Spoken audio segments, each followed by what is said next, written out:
La France est à l'agonie économique, mais elle ignore l'origine profonde de sa maladie. Signe des temps, au moment même où notre pays connaît l'une des pires crises de son histoire, il perd son illustre et unique prix Nobel d'économie qui avait donné les clés pour le guérir. En effet, Maurice Allais avait dans l'indifférence générale depuis des décennies, seul contre tout l'ostracisme de la nomenclature politicienne au pouvoir, démontré la folie de la mondialisation.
À cet égard, en qualité de responsable politique, je me sens modestement le devoir aujourd'hui de reprendre le flambeau de Maurice Allais pour dénoncer le secret bien gardé de l'oligarchie qui détruit délibérément la prospérité de notre pays depuis les années 70.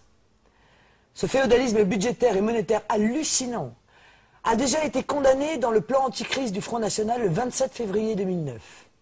Il est un problème politique de première importance et doit être révélé à nouveau à toute l'opinion publique française pour lever la confusion sur la raison principale de la destruction de notre économie et du désordre monétaire mondial.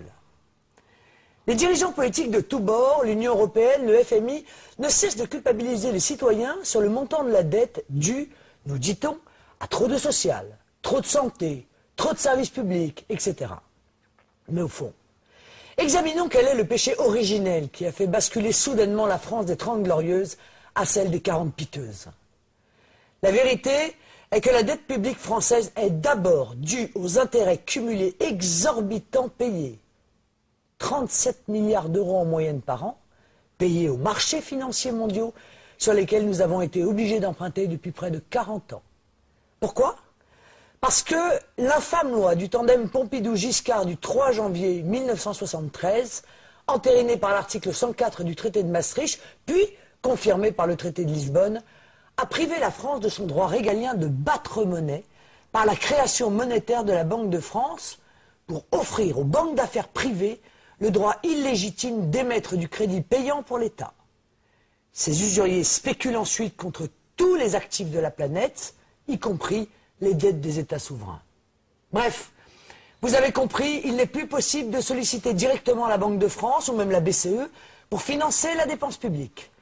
Nous sommes contraints de passer par les banques et les marchés financiers rapaces, mais c'est unique au monde. Ce mode de financement direct des besoins de l'État, appelé monétisation de la dette, consistait pour notre Banque centrale nationale à prêter naturellement à taux d'intérêt quasi nul, c'est-à-dire à créer gratuitement de la monnaie utile au développement de ces infrastructures, écoles, hôpitaux, routes, ponts, armées, aéroports, bibliothèques, etc. Tous les partis politiques de gouvernement depuis 1973, de droite comme de gauche, ont concouru à la création et à la pérennité de ce régime de financement inique. Il a eu de multiples conséquences catastrophiques, notamment de nous jeter dans une logique de surendettement public jusqu'à la déshérence de l'État et la fin programmée de nos politiques.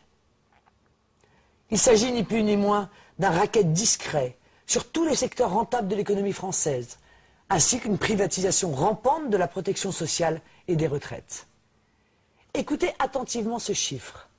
Notre dette est de 1 650 milliards d'euros. Eh bien, fin 2010, la collectivité nationale aura payé plus de 1 355 milliards d'euros d'intérêts financiers cumulés depuis 1973. Si nous avions maintenu le mode de financement national antérieur, les intérêts auraient été nuls sur la période 1973-2010. Pire, sur une période de 37 ans, on constate que la dette publique est constituée à 85% du paiement des intérêts. C'est l'effet boule de neige bien connu des économistes qui forment une dette perpétuelle jusqu'au point de rupture. Les caisses de l'État sont vides pour le financement des retraites, mais il n'y a aucun problème pour trouver du budget destiné au cartel bancaire mondial, y compris pour le renflouer par plusieurs centaines de milliards d'euros depuis novembre 2008. Cette question est le nœud gordien de tout le système de pillage des richesses des nations occidentales par la financiarisation de l'économie, le libre-échange et la mondialisation. Une sorte de piraterie des temps modernes. Maurice Allais affirmait qu'il n'existe pas de moyen plus efficace pour prendre le contrôle d'une nation que de diriger son système de crédit. Dès qu'une nation abandonne le contrôle de ses crédits, et donc de sa monnaie, peu importe en effet qui fait les lois. Voici deux autres citations historiques édifiantes pour illustrer mon propos. Quand l'argent d'un gouvernement dépend des banques, ce sont elles et non les chefs du gouvernement qui contrôlent la situation. Napoléon Bonaparte. Ou encore, si la population comprenait le système bancaire, je crois qu'il y aurait une révolution avant demain matin, Henry Ford. Dans ces conditions, comment les partis du système, UMPS, Modem, Vert, etc., qui depuis plus de 30 ans n'ont jamais procédé au moindre remboursement du capital de la dette, pourraient-ils demain, dans leur modèle économique actuel, résorber l'ensemble de la dette? C'est impossible. Avec leur modèle, la dette hors intérêt va continuer à s'accroître de 1 650 milliards d'euros sur la période 2010-2025 jusqu'à son niveau d'étiage de 3 300 milliards d'euros en 2030. Si une base raisonnable de 30 milliards d'euros par an et une inflation inférieure à 2% sont retenues pour le remboursement du capital de la dette, c'est en 2132 environ que leur dette sera éteinte, au prix de sacrifices sociaux épouvantables. Bref, ce serait un désastre. Regardez ce graphique qui vous montre la différence de résorption de la dette dans leur système, extrêmement lente et coûteuse, en rouge, et dans le nôtre, beaucoup plus rapide et sans drame social, en bleu. La rigueur financière pour les usuriers, oui, mais l'austérité sociale pour les Français, non. Il y a bien une autre solution, plus efficace et beaucoup plus juste. La seule voie de salut pour stopper l'hémorragie de richesse nationale et sortir humainement de cette crise systémique est en effet de reprendre le contrôle de notre politique monétaire afin de soutenir notre politique budgétaire. Selon les prévisions de nos économistes, il est parfaitement possible de recouvrer l'équilibre budgétaire avant 2015 et de résorber entièrement le capital dette publique d'ici 2025. Comment? Mais dans l'éthique du Front National, le principe légitime est que l'État se finance auprès du service public, pas auprès des banques ou des marchés. L'alternative que nous proposons est la mise en place d'une déprivatisation de l'argent public, ce qui signifie le retour du service public de l'argent, le rétablissement de la Banque de France dans ses prérogatives de création monétaire pour donner une capacité d'autofinancement à l'État, en toute autonomie, loin de la dépendance vis-à-vis des marchés et des banques. L'État verrait ainsi bondir son pouvoir d'achat annuel entre 1 et 3% du revenu national pour démarrer un mouvement de résorption en douceur de notre surendettement et ainsi assainir nos finances publiques. Le Front National aux affaires assumera l'héritage calamiteux des pouvoirs politiques précédents sans pour autant recourir à la solution de facilité par la répudiation pure et simple de la dette étrangère qui aurait des conséquences diplomatiques très néfastes pour la France. Pas besoin non plus de commettre les désastres sociaux qu'on nous promet, du côté de Nicolas Sarkozy ou de Dominique Strauss-Kahn, à commencer par la privatisation imminente de la sécurité sociale.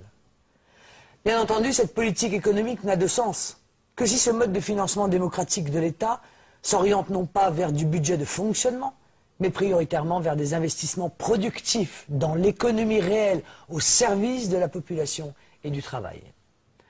Ce problème clé dépasse tous les clivages politiques gauche-droite et au-delà des esprits partisans. Un consensus national autour de notre modèle doit prévaloir. C'est un enjeu vital pour notre État que de sortir de son aliénation aux marchés financiers mondiaux. Aussi, j'appelle tous les Français à une véritable union patriotique contre cette arnaque totalitaire que je viens de dénoncer. Pour retrouver l'espoir, diffuser nos idées et rejoignez-nous dans notre combat pour la France, sa liberté et sa prospérité pour tous.